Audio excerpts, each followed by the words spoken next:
I'm very excited for most improved player. Do you want to try to guess why? Oh my, you're not picking Jonathan Kuminga, are you? No, but he is on my list. Okay. You have to put him on the list. Have you seen this preseason stuff? Like He is he's not not getting, on my list. And also, I tend to think that working from such a god awful baseline should not help. well, I mean, still okay. So you're gonna hate this. You're gonna hate my actual pick even more for so many reasons. Because you're an anti-second year guy, which is a defensible position to take. Because here's the thing. Here's what you're not taking into account. I'm going to tell you why this anti-second year take is Oh no, not here we bulletproof. go. Or So Orlando Magic fans get ready to be angry. yeah, Oh, you can just I don't know how long I'm going to go on this, but you can hit the 30-second skip like a handful of times if you want to. The most improved player this year, Dan, is going to be one Jalen Williams for the Oklahoma City Thunder. And I know that might sound strange because I've already decided that he is more God than man, and it's hard to improve from that level. But I'm convinced, maybe if you've listened to this at all, I'm convinced that Jalen Williams is going to be really, really good. And I think you're going to see a huge jump statistically this year because we saw it in the second half of last year, where he went to like 18, 5 and 4 and with like a 50, 40, 80 something split. Like he just was really great for the second half of last year after his eye was healed and he could see the basket when he shot the ball. So I'm just imagining the question you have to ask yourself is what can Jalen Williams do with two eyes? And the answer is the most improved player, like pretty easily. That is my pick. That really is my pick.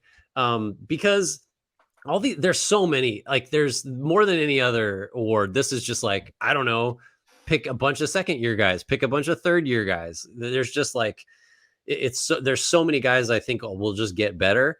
I also hate some of the ones that are high odds guys, by the way. We can get to that. But yeah, it's Jalen for me. I imagine we share a lot of the further down ballot guys. And I will not be offended if you don't have him on your list at all, because I know your stance on most improved. So shocker, I do not have a second year player on my list. Okay. So yeah, I just let's say I am willing to include a second year player. What is the pathway to his role meaningfully expanding this year when you have Shai and Giddey and Holmgren? They did draft Cason Wallace. They brought over Micic. They still have Dort, who they would like to do less on offense, but he's still going to eat up minutes. You have, I think they're going to view Ousmane Dieng. And we make jokes about Poku, but I think they view Ousmane Dieng as a real core piece here.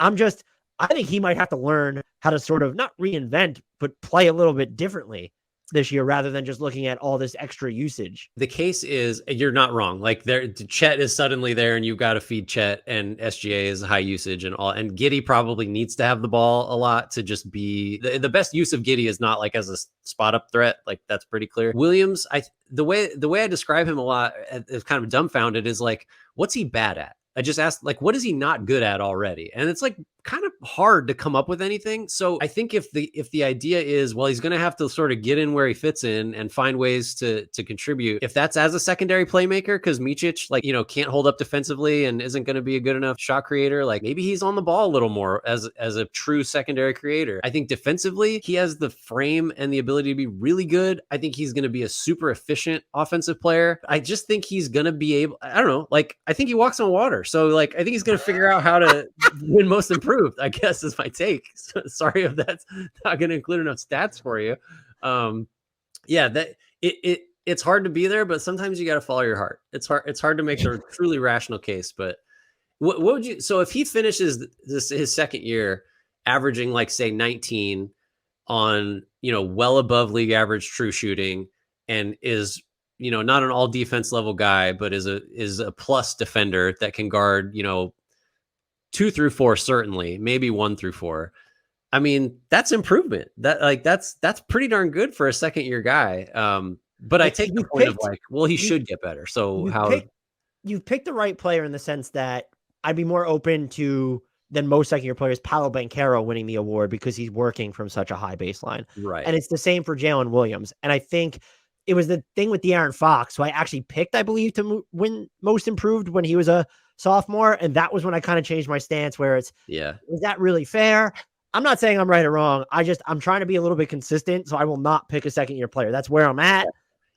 You're trying to be rational, which I respect. I But just if you can't get on had to board. pick a second-year player, you picked one of the correct two. Okay. that I Thanks for think making would me be- feel better about it. You didn't have to do that. You could have just said you're an idiot and you're biased, and we can move on. Who's your pick, by the way? Do we I even honestly thought you were just going to be like, your case was, see, he went to Santa Clara. And No. I mean, that helps, but so my pick is Evan Mobley. he's I on the think list. we've already seen it defensively. And is this the year that he gets stronger on the glass, maybe against certain matchups? Is this the year he does more offensively? It could be tough to imagine him doing more offensively when you have Donovan Mitchell and Darius Garland. But Ricky Rubio is not there right now as he's dealing with his mental health. And they were already working in just like, oh, he's going to lead the break here. We're going to run some stuff at the elbows for him, or he's going to run it from the top. I think we could see more. I think we'll see at the very least more of his outside the restricted area expansion, where I don't know if he's going to get all these post ups. Like we'll see more. He's operating going downhill and going to throw up some floaters, or maybe we'll see some more face ups. Maybe they sprinkle in some more 3-point volume as well. I think it's going to click offensively for him, even if it's a matter of, oh, he's going to take some of those fadeaways or his hook shots fall at a clip. And so if this is someone who at the end of the season is averaging, I don't know, 20 plus points, 4 plus assists per game, I'm just not ruling that out. And he was at last year 16 points, 2.8 assists per game. So maybe even I'm selling him short on the passing. I also had this discussion with Justin Rowan, who I'm a little bit higher on Mobley, not than Justin long term, but I already think that he's a transcendent passer that just hasn't been unlocked yet. And so I'm going to take the risk there. My other two, I came very close to picking both these guys to win it, by the way. Devin Vassell, I'm wondering how much better he'll actually be than his 40-something game sample size last year. And then also the Wemby of it all. Yeah. How does that impact his usage? And then Franz Wagner. I've also wondered, okay, is there going to be opportunity for him to expand his game? They kind of might need him to if they want to be competitive. But if they're fully invested in development and they want to give Anthony Black a ton of reps on the ball, I think that could harm his case a little bit. But those are my top three. I also did two that I mentioned, and one I mentioned him because I find it hard to believe that he'll win. I don't know what Anthony Edwards needs to do after having a fringe All-NBA season to do it, but I think nationally he'll get a lot of love, and maybe he'll deserve it. Maybe it's the passing and the defense just improved by so much. And then he's technically a second-year player, so maybe he'll appreciate this. But Cade Cunningham. A couple other guys, I think Austin Reeves, like I don't think he's going to get a ton better, but he's just going to have a bigger role, and he's earned it. I think Kuminga is going to have much better numbers. I don't know how much better he's actually going to be. He's not going to win it. I think Alperen Sengun is kind of that way too. I think his numbers could be a lot better. What about Scotty Barnes? What if Scotty Barnes has the year 3 jump that everyone expected in year 2, and we're just finally gratified? He could. I just don't think the circumstances are set up for him to succeed.